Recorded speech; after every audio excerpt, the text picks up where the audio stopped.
We need trees. Plain and simple. Do forests really need our help to be managed? Depends on our goals. If our goal is to store carbon and reduce global warming, back up. You don't need people to get involved. The trees will grow, do photosynthesis, they will get old, some will outcompete other species, and they will continue to store carbon. You will often talk to loggers who are of the opinion that a forest has to be managed, because their goal really is to get as much forest products out of a forest as possible. If we don't understand why they want to do this, we can't, work with them and come to a conclusion that may be beneficial to everybody.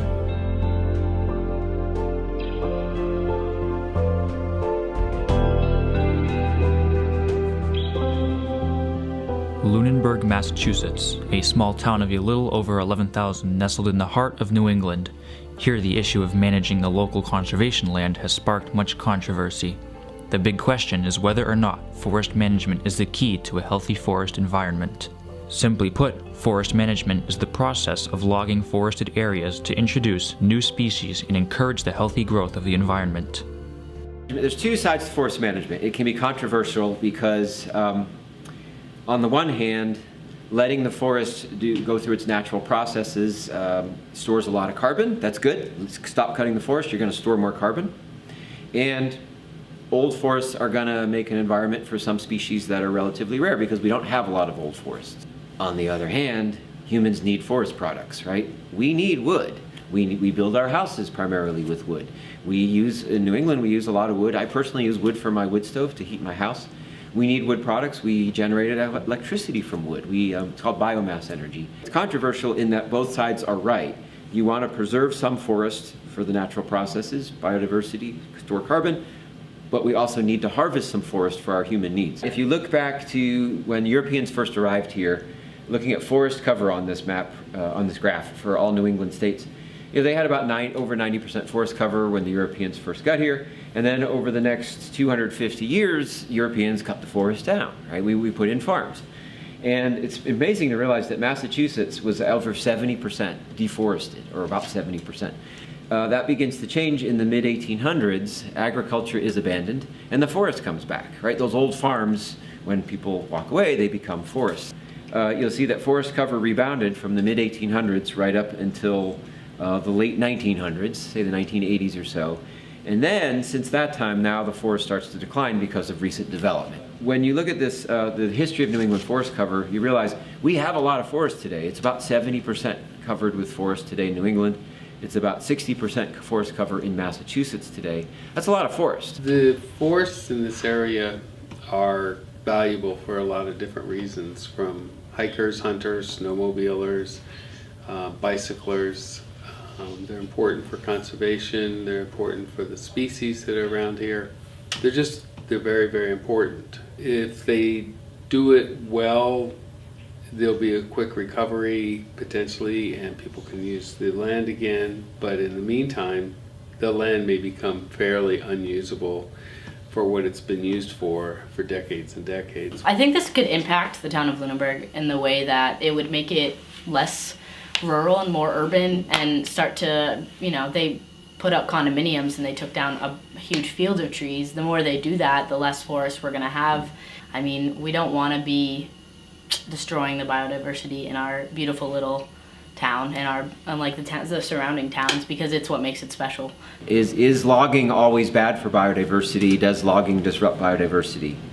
And the answer is it depends. When you have an old growth forest, you actually have less tree diversity than a younger forest that was disturbed by logging or a hurricane or even a fire long ago. When you have a disturbance like logging, lots of trees will move in and you have a lot of diversity for a while, and they're all competing with each other.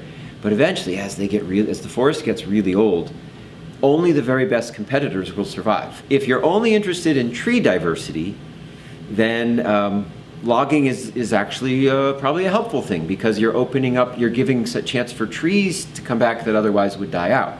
However, if you're interested in insect diversity or bird diversity or lots of other diversity, salamanders and things, then an old forest is going to be often have a little more diversity than one that's been logged. If the forestry is done improperly, you actually could have a negative impact on all kinds of biodiversity. The neighboring city of Fitchburg had a similar logging problem to Lunenburg. Local resident Ralph Baker took control of conservation efforts and ended up paying off the town to protect conservation land that was to be logged. We interviewed him to get another look at the controversy over forest management. It's a pretty diverse forest as it is. I would argue it doesn't need to be managed. But of course, the foresters aren't thinking about climate change at all. No. That wasn't one of the values that they've been trying to honor. And they're being told and taught to create more harvestable trees. It's the older trees, the ones that are large, but not yet senescent, and meaning that not at the end of their lives, that sequester the most carbon, much more than the younger trees that replace them for a very long time. And why is that? Because the large old trees are enormous. They have limbs that are bigger than the young trees that are going to replace them. You know, maybe many limbs. And they can't clean up the destruction. You can make it look prettier, but you can't clean it up. And by the way, I'd like to go with you guys and see both Rob's Hill and Small Town.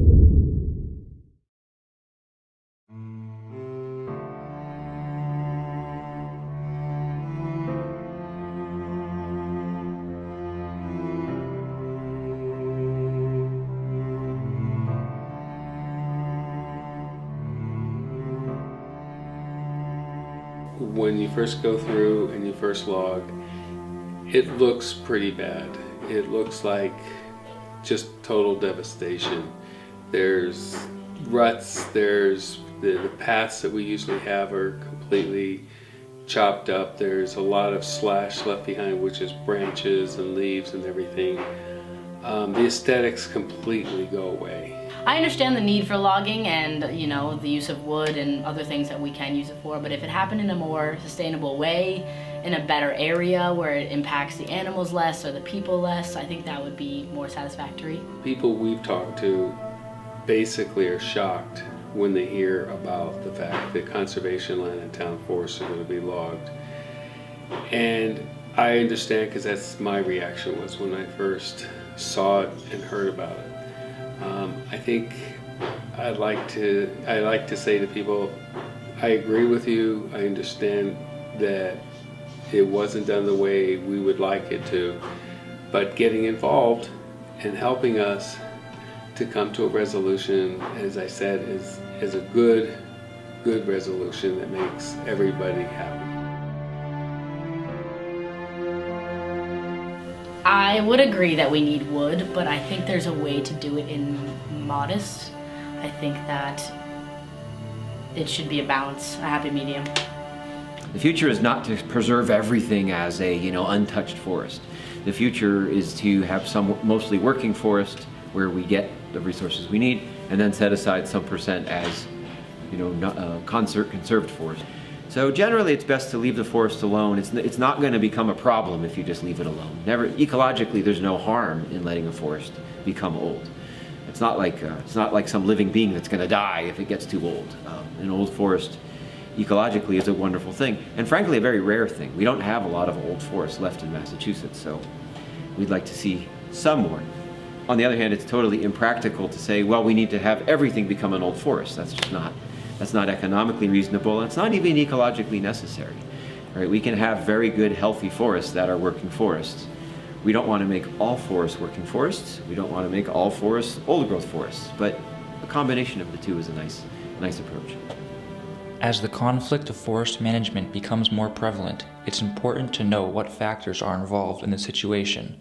While it's clear that we do need wood, when is enough? Forests are more than just a natural resource for us, but an essential resource for life. It's time for all of us to make a change, because if we don't do something, then who will?